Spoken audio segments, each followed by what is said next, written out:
You want to talk about Mermail, talk about combos, link in the description to a Discord server. Make sure you join and we can talk about Mermail.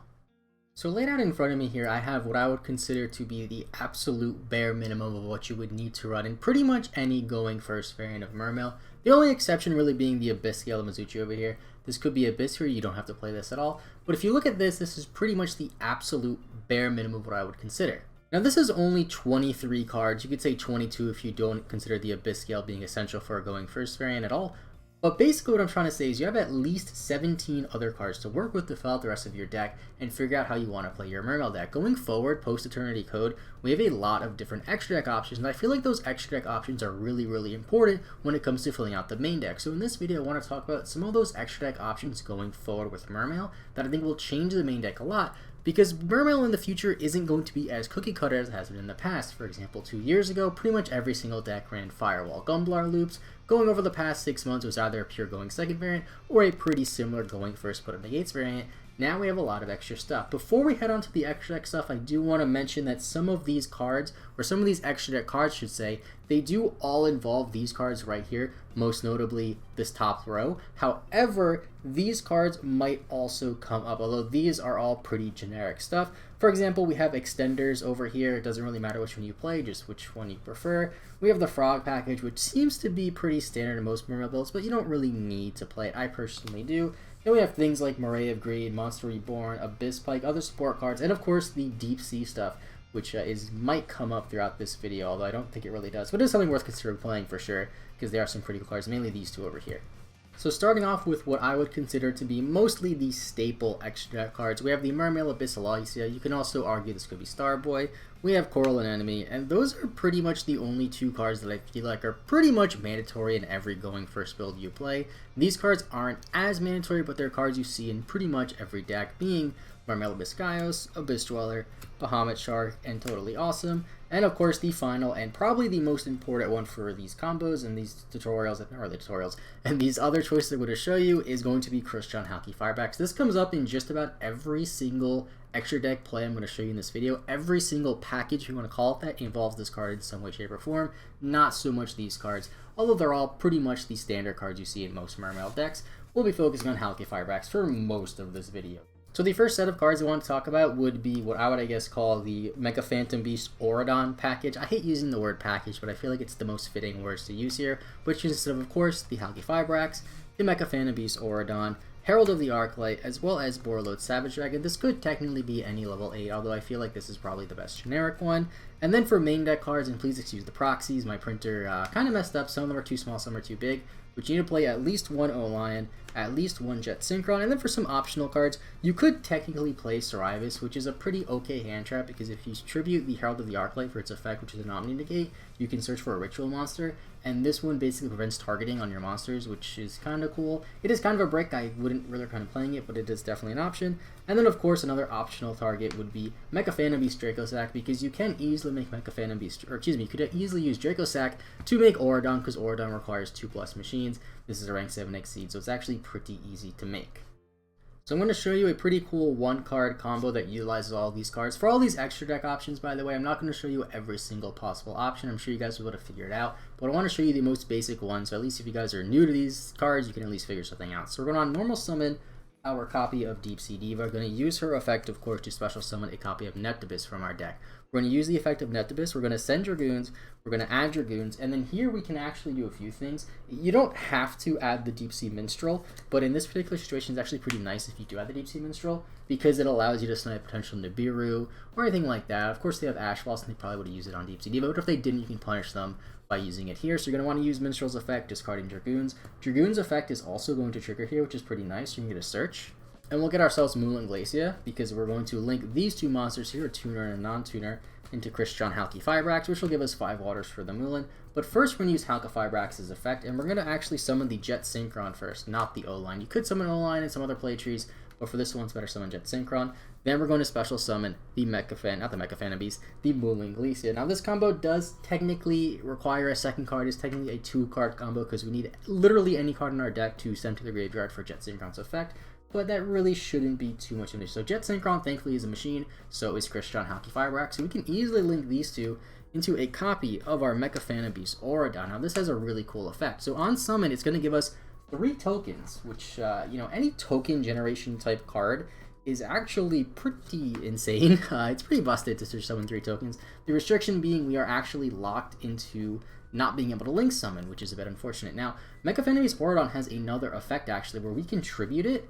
Basically, we can tribute as many monsters on the field and have a different amount of effects. So if we tribute 1, we can destroy a card on the field, which going second, I guess, isn't terrible. If we tribute 2, we can special summon a Mecha Fanabe's monster from the deck, in this case being O-Line. And if we tribute 3, we add a trap from our graveyard to our hand, which doesn't really come up, but it is something that could possibly come up, so don't forget that effect. So we're going to use the effect.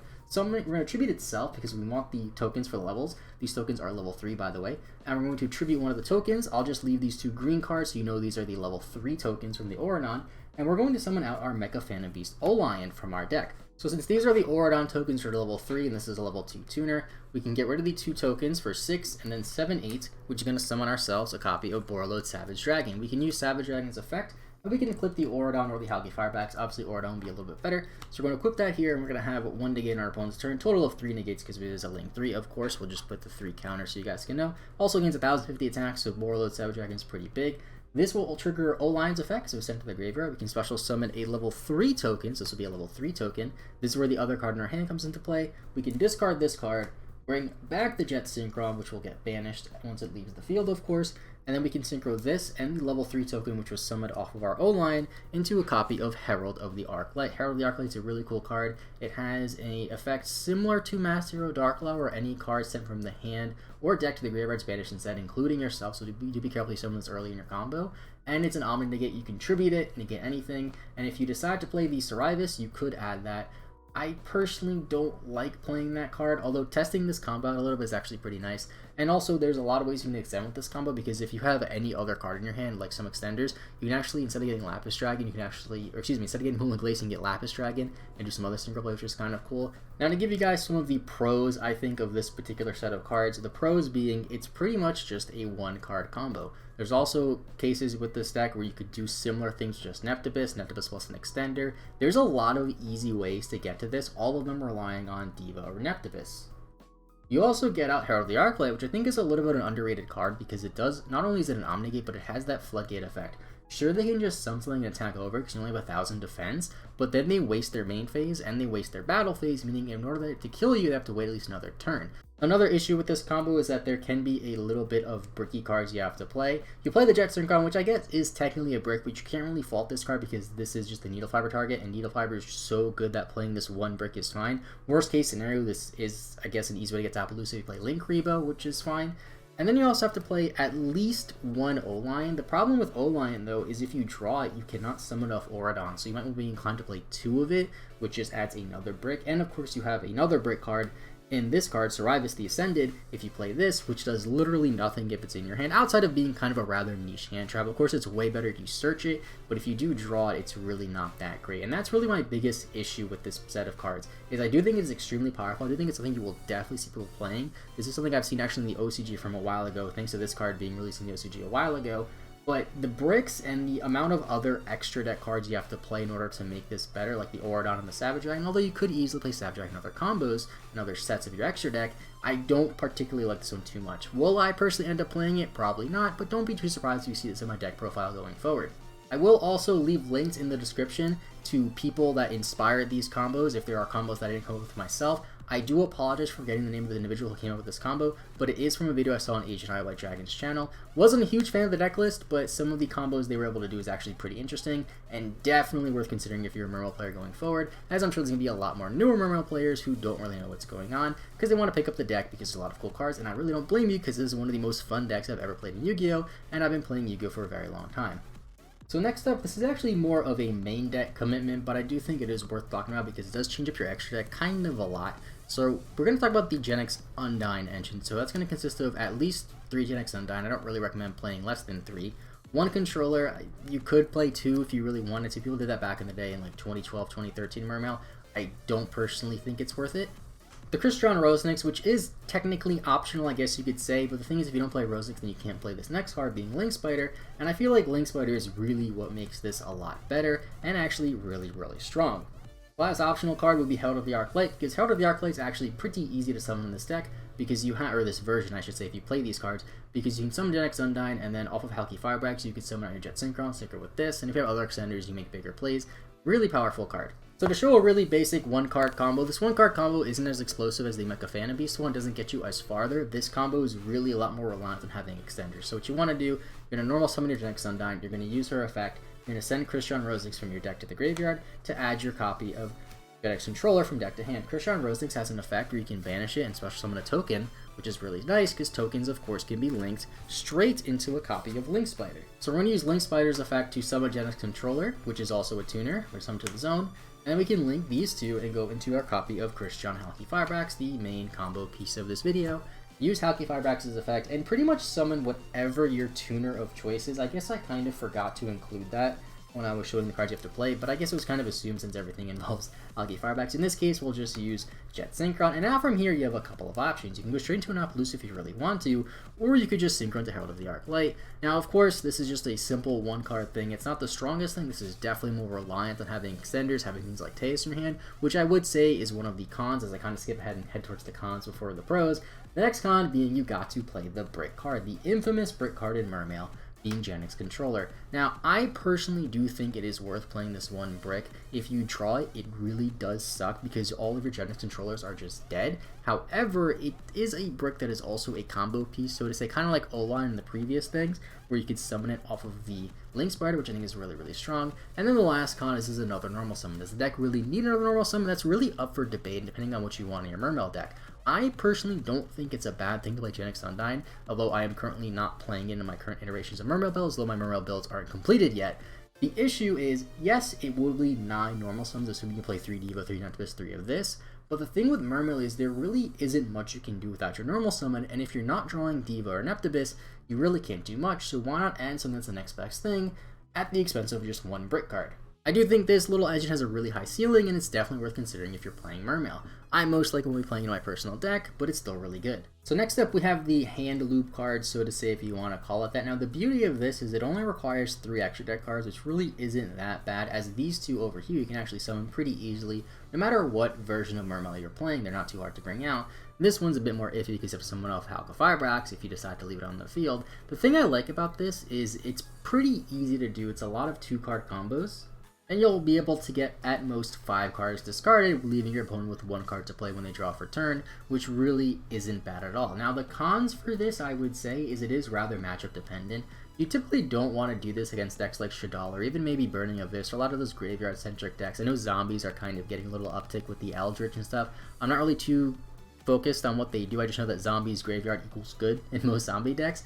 So this is definitely matchup dependent. You don't really want to go in blind, just going, hey, here's some discards. But it is something really, really cool you see in a lot of Mermail decks, and it really doesn't take too much extra commitment, and I do like having Desert Locust as an option to summon off of Needle Fiber if I have to leave it on board, if I get interrupted or something like that, for another discard. So to go over a combo really quickly, this will be a basic Teus Dragoons combo, which I'm sure you've seen a lot of. So we're going to discard our Dragoons, we're going to special summon Abystius. Both of their effects are going to activate. Off of the Abystius, we're going to get ourselves a copy of our Mermail Abyss Gun so we can extend our plays further, and then off of our copy of Dragoons, we're going to go for a Deep Sea Diva in order to get maximum value off of our normal summons. Obviously, Diva would be a little bit problematic if our opponent has cards that can interrupt us, but we're going to pretend like they don't, and we're going to summon Deep Sea Diva, and we're going to use her effect to summon out probably the best card in our deck, being Atlantean Noctibus. Noctibus's effect is going to activate. We're going to send another copy of Dragoons to add another copy of Dragoons to also add a Megalo to our hand, leaving us with 3 cards in hand. So from here, what we're going to do is we're going to link the Abystius, and we're going to link the Deep Sea Diva for a link 2, and we're going to go into our copy of Halki Firebrax. The reason why we want to link the Abystius is because we can bring it back by discarding Gun to summon Megalo. So from here, we're going to discard the Gun of the Dragoons, we're going to summon the Megalo. Megalo will be chainlink 3 to search the Abyss spell if you play it. And if their chainlinks don't really matter too much, but we're going to also get ourselves a Mooling Glacia, and we're going to get the Abyss Scale, and of course the Abystius will summon itself back from the graveyard from Mermail Abyss Gun's effect. We have exactly 5 waters engraved, so we're actually going to drop our Mooling Glacia, which will rip out 2 cards from our opponent's hand. Shout out to Abyss Shire with the dice. I forgot to summon the Jet Synchron off of Halki Firebrax, but we summoned Jet Synchron off of Halki Firebrax. You got to do that on the summon, so make sure you don't mess up like I did. And then here, pretty easily, we're going to use our 2 level 1s, being the Jet Synchron and the Noctibus. I'm going to use one of our level 7s. I like to use the Teus first, it doesn't really matter. but we're going to synchro for a 7, and we're going to go for a copy of Trishula of the Ice Barrier in order to rip a card out of our opponent's hand for the third one.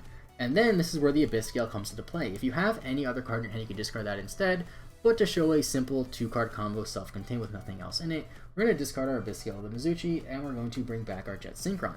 From here, we can easily synchro for a level 8, Jet Synchron will get banished, into a copy of Psyframe Lord Omega. Psyframe Lord Omega's effects can activate, of course, ripping the next card out of their hand for 4, and then we'll pass turn, and in the main phase, we'll use Halki Firebrax's effect to banish it to summon out a copy of Desert Locust, in any zone doesn't really matter, for the 5th card, leaving our opponent with just 1 card left in hand.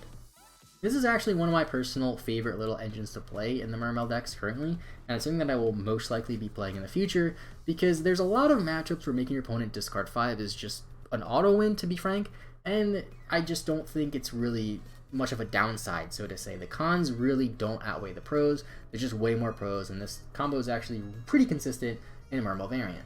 So this next little package is focused on True King of All Calamities, aka VFD. Really the only cards you absolutely need would be Mermail Abyssman in the main deck to change the levels of your Mermail is in your main deck by 1 or 2, and of course Calamities himself in order to be really a powerful floodgate. And then some other optional options you have would be pretty much any other rank 8 or rank 9 exceed, one of the better ones being Hook Harbinger, and then a Link Cribbage because it makes summoning Calamities a little bit easier. So to summon VFD, we're going to need Mermail Abystius plus Neptibus. Neptibus could be Dragoons or Diva. For the sake of variety, since I already showed Ateus Dragoons combo, we'll do Ateus Prince. This combo also does not rely on Halki Firebrax. I'm sure there's actually ways you can incorporate Halki Firebrax in, I just don't personally know of them, but I definitely do think it is something that is worth looking into. So what you want to do is you're going to normal summon your Prince, you're going to use Prince's effect, you're going to send a Dragoons, you're going to add a Dragoons, and you're going to add a copy of Megalo. From here, we're going to use the effect of Abystius to discard Dragoons, special summon Abystius, and we're going to add ourselves an Abyssmander, and pretty much any water. It doesn't really matter too much. I will just get a Prince, because Prince actually might make things a little bit easier, but it doesn't really matter what you get. Just don't get Lavish Dragon, because it's only to discard, unless you have other cards in your hand to discard, of course. So we're going to use the effect of Megalo to summon itself, discarding the Mander and the Prince, which is going to also bring back our copy of Dragoons, and get the Abyss Scale of choice. The Abyss Scale of choice doesn't matter in this particular combo, because what we're going to do here is we're going to link 2 using the Neptibus and the Dragoons to go into pretty much any link 2 you want that's actually summonable. It doesn't really matter. So for the sake of variety, we'll go to Starboy, because I haven't shown off my Starboy in a while, and then we're going to use the effect of Mermail Abyssmander to banish it from our graveyard to increase the level of Megalo and Taste by 2, making them level 9, and then we're going to overlay them wherever you want, but I don't put them on the edge anyway, and we're going to summon our copy of VFD from our extra deck, which is actually pretty good. Also, I recommend summoning this in defense mode because Lightning Storm is a card. Now, this is a very, very powerful card. Obviously, VFD is one of the best cards in the deck, and it's actually one of the best cards in Yu-Gi-Oh! To be completely honest, in my opinion, if you can bring it out consistently. It definitely ends people's turns, but the issue with this is it requires kind of a lot of commitment. As you saw, that was a Teus Neptibus commitment, and all we really got was this. Sure, there's probably ways to extend it further with other cards in your hand, but I feel like Teus Neptibus can just get you a lot farther than just summoning a True King of All Calamities. If your opponent has a Kaiju, that's your whole field just gone, and you're just sitting on a Link 2 or a Link 1 if you summon Starboy instead. Excuse me, if you summon Link Karibo instead of Starboy, if you didn't get your Neptibus. The final verdict I would say on Calamities, though, is I do think it is definitely something that is worth playing. It is old, reliable, and Mermail, so to say. It's not as powerful as it was maybe a year ago, but if you have the 1 extra deck spot and you're willing to play the 1 extra quote-unquote brick card, which I guess it is kind of a brick, in Abyssmander, it's definitely worth it, although I do not recommend playing this if you're already playing other brick cards. Let's say you're playing the Mecha Phantom Beast engine and the Undine engine. I don't recommend playing this as well, because that'll be way too many bricks. I wanted to also briefly talk about the whole Crystron core, so to say, which is actually kind of funny how this works, because Halki Firebrax is also a Crystron, people might forget that.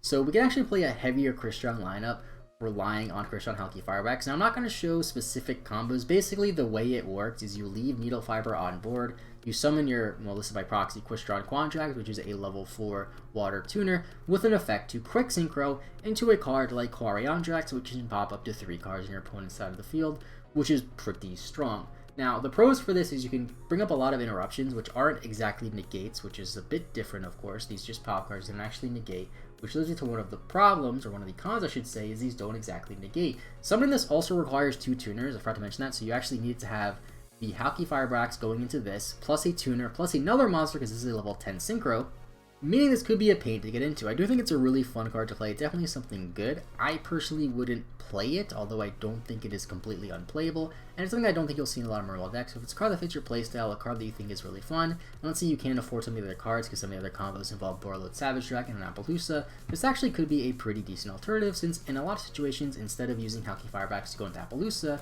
you could just go into this instead, which isn't as powerful, but it is definitely a nice alternative, and it's something that I think you should at least pick up because it's a pretty cheap card. This proxy didn't come out too great, but next up we have the Bujin Link, Bujin Ahashima. This is something I saw on quite a few different channels. Actually, it was brought to my attention. I saw it on Abyshire's channel, I saw it on Phoenix Flare's channel, a few other channels. I'm not sure who exactly came up with it, but I'll link their channels anyway so you guys can go check it out, because I was definitely not the one that came up with this card. So this card's actually really neat. There's a lot of people who draw comparisons to Norden or even Cross Sheep, and I understand why they would do that, because although this card doesn't focus on fusions, it does focus on summoning Bahamut Shark into Toad, which I guess transversely would mean that Bahamut Shark and Toad are also kind of needed for this combo, for this extra deck package, although pretty much every single extra deck you see for Mermail are going to be playing these cards, unless you're playing Going Second variant. It would be a little bit different, of course. So to summon the Bujin Link, you just need 2 monsters of the same level. Unfortunately, it can't be used as Link material. That is a huge downside. Otherwise, you'll be able to step into Appaloosa really easily. And in my opinion, would be a staple in Mermails if you could link with it, but unfortunately you can't. However, one of the coolest things that it can do is when you summon it, you can actually summon 2 monsters of the same level, one from your graveyard, one from your hand, and then immediately have to XYZ with them. So what you would do is you would summon 2 Dragoons and go into Bahamut Shark. So I'm going to showcase that really quickly for you guys. I'll showcase this with Teus Diva. Diva, of course, could be Neptibus or Dragoons. I think Dragoons probably makes it the easiest, but we'll just use Diva anyway. So we're going to summon Diva, we're going to use Diva's effect, and we're going to special summon our copy of Neptibus. Neptibus' effect is going to activate to send Dragoons, to add Dragoons, to also add Abyss Megalo. Then we're going to want to summon our Teus here by discarding the Dragoons, specialing it, and we're going to add our level 4 Mermail monster. It could be Abyss Man if you're playing that. In this case, we'll just use Abyss Pike, because that's personally the card that I plan on playing, because this is the card you need to play under Nibiru for certain different combos. Really, just any level 4 Mermail will do just fine. And then we also have the add-on the Dragoons, which it doesn't really matter what we add, but we're going to add Moulin Glacier. Of course, you could add Lapis Dragon if you want to extend farther. We'll just add Moulin because we might actually be able to summon it. We're going to link to using the Diva and the Teus, tuner and a non-tuner, to go into our copy of Christian Halki Firebrax. Halki Firebrax's effect is going to activate, and we're going to summon out any level 1, basically, that you play. It could be literally anything. In this case, I'm going to summon out a copy of Jet Synchron because it's one of the better ones to play, of course. And we don't need to actually use this effect to bring it back, which is kind of nice. And we're going to actually just use these 2 and go straight into a Bujin Ahashima, or whatever it's called, pointing under a Halki Firebrax. This effect will activate, and we're going to special summon out a copy of Dragoons and special summon the level 4 Mermail from our hand, which is actually pretty nice. We're going to overlay these 2, and we're going to summon out our Bahamut Shark, detach the Dragoons in order to summon Totally Awesome. This will also give us our 5th Water Engrave, and it'll also give us a Dragoon search. So we could, in this situation, actually search for Lapis Dragon, which is kind of nice. We could drop Moulin Glacier, and then we could do really whatever we want with the Lapis Dragon, Bahamut Shark, and Halki Firebrax. You leave the Halki Firebrax next turn for a play to go into TG Wonder Librarian, or go into the Locust if you want to discard a card. This is actually a really cool card to play. I kind of regret not ordering one of these, because I actually, a few weeks ago, ordered a bunch of Dual Overload cards, and didn't order this card because I didn't know how good it was. Final verdict, I would say, there's really no cons, honestly. There's really not many cons to this. It is one extra deck spot, which really isn't that much, and it really isn't any main deck commitment outside of cards you would most likely already be playing, like Needle Fiber, summoning Jet Synchron, and I guess there is a little bit of extra commitment, but again, the extra commitment is cards you would probably be able to play anyway. Now, one of the issues is, although you could also do stuff like this with just one card, which I didn't showcase in this video, I'll leave those for the other combos that I'll link in the description. The issue is with the one card and the Teus Dragoon stuff. With Teus Dragoons, you can actually go a lot farther than just summoning the Ahashima, but it is definitely an option worth considering. It is only one card in your extra deck, and it is definitely easy to bring out. It's not something I would specifically try to make room for in my extra deck, but if I have 14 cards and I'm struggling for a 15th option, this is something that I would play, and honestly, I might even go as far as say I'd rather play this over VFT, just because it requires a lot less commitment, and it's actually still pretty good, and can make your bad hands just a little bit better. So last up here, I just want to talk about generic water cards. I said that weird, generic water cards that can fill out your Mermail extra deck that don't really require too much commitment. And like I said earlier, since there's really only 2 or 3 mandatory, quote-unquote mandatory Mermail cards, there's a lot of different options you can play. They're cards that don't really have anything specific required to play in the main deck, in order to play these. So first off, I want to talk about the Adamantia Water Synchro, which just came out in Secret Slayers. This is a very powerful card. This is actually a pretty good budget alternative to Borderlord Savage Dragon. It is a level 8 Synchro. If you have a water engraved, negate a spell or trap. That's pretty good. You're going to summon this really easily. You can also play the Fishborg Tuner with Needle Fiber to fit someone a bit easier because it's water. And if you're locked under the Coral Anemone, you can summon this, but you can't summon your Borderlord Savage Dragon. Very powerful card. Definitely something worth considering. Next up, we have the Deep Sea Prima Donna. This is kind of a weird one. I think this is definitely better if you played in a more of a hand loop variant. Although the level's a bit awkward being level 7. Level 7s aren't the easiest to bring on in a Mermail deck. However, the reason that this card's good is because if you use Minstrel's effect, Minstrel returns the card that you banish from your opponent's hand at the end phase.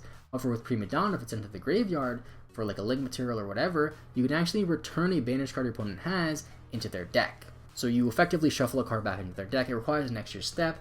Worth considering. It has come with some combos. Maybe I'll show them when Eternity Code comes out in a month or two. Pretty cool card.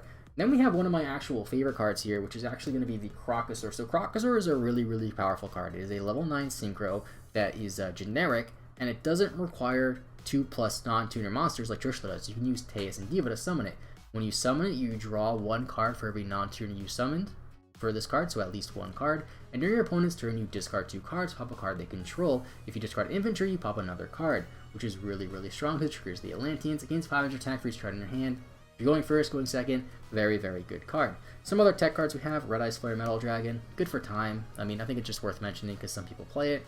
Then we have some of the generic Water Synchro stuff, which I guess would all fall in the same category, being Brionac, Monoceros, and really Monoceros and Friends, I guess you could call this Tatsunoko. I'm not the biggest fan of these cards. These cards seem to have fallen out of favor in Mermail variant over the past few months or so, really the past month or two. It is still pretty strong. Whatever Monoceros is pretty easy to bring out. Actually, it's not that easy to bring out. It's pretty easy if you play Tatsunoko, because you can summon Diva, get an Activist, send Dragoons, add Dragoons, synchro to 3 with the Diva and the Activist into this, and then use this effect synchro with the Dragoons in your hand to Monoceros. Monoceros requires you to play other fish in your graveyard, which is a little bit annoying. Not a terrible package, nothing that I have ever really considered playing, but a decent card. If you're going second, you don't play Extravagance, because Extravagance is an expensive card. I think it's a bit better. And going first variant, it's kind of whatever. Brionac, I just want to mention really quickly into going second variant. Very, very strong. Definitely worth playing. And then we have Starboy. It's Starboy. If you have the room, you could play it. Not mandatory. I don't play it anymore, but it's still a fantastic card. And then the last thing I want to just go over very, very quickly is Simorgh, Bird of Sovereignty. Now, I have not seen a combo specifically that can summon Simorgh, although I am pretty confident that Mermails could do it with relative ease. The problem is it's going to require a lot of bricks. I personally am not the biggest fan of the Simorgh Infinite Negate combos. I feel like there's a lot of ways around it. It's a little bit overhyped. It is good, don't get me wrong, but it is an option you can play if you really want to essentially force it into a Mermail deck. So, for my final verdict when it comes to the Mermail extra deck, we have a lot of new options to explore. I really don't think Mermail decks will be as cookie cutter as they once were in the past, leading into the summer, post-Eternity Code, even post-Battle of Legends. We get other reprints with like O-Line and stuff like that, and potentially other new cards, but we have a lot of cool options to play with. My personal favorite is the Hand Loop, as I think it's one of just the most powerful things you can do in Yu-Gi-Oh! Survive your opponent of a hand. But I do think that every single extra deck pack we're talking about in this video is good in their own rights, and depending on your playstyle, is definitely worth considering. You won't see every single Mermail extra deck be the same 10 to 13 cards with 1 or 2 tech options. You'll see a lot of different options. People who might want to play the Crystron package, or play the Mecha Phantom Beast package, or maybe be crazy enough to try the Simorgh stuff if you really want to. So let me know in the comments down below what you think about this, if I missed any stuff, if there's any other combos that we can go into, or if there's any cards that could be played in the extra deck that I didn't talk about. I really just talked about the cards I think are the most viable and the best. And of course, I just want to mention again that I did make a Mermail focused Discord server. If you want to join it, link me in the description. It's all about Mermail discussions, pretty bare bones right now, there's not much to it, but I highly recommend you join if you're a fan of the Mermail deck.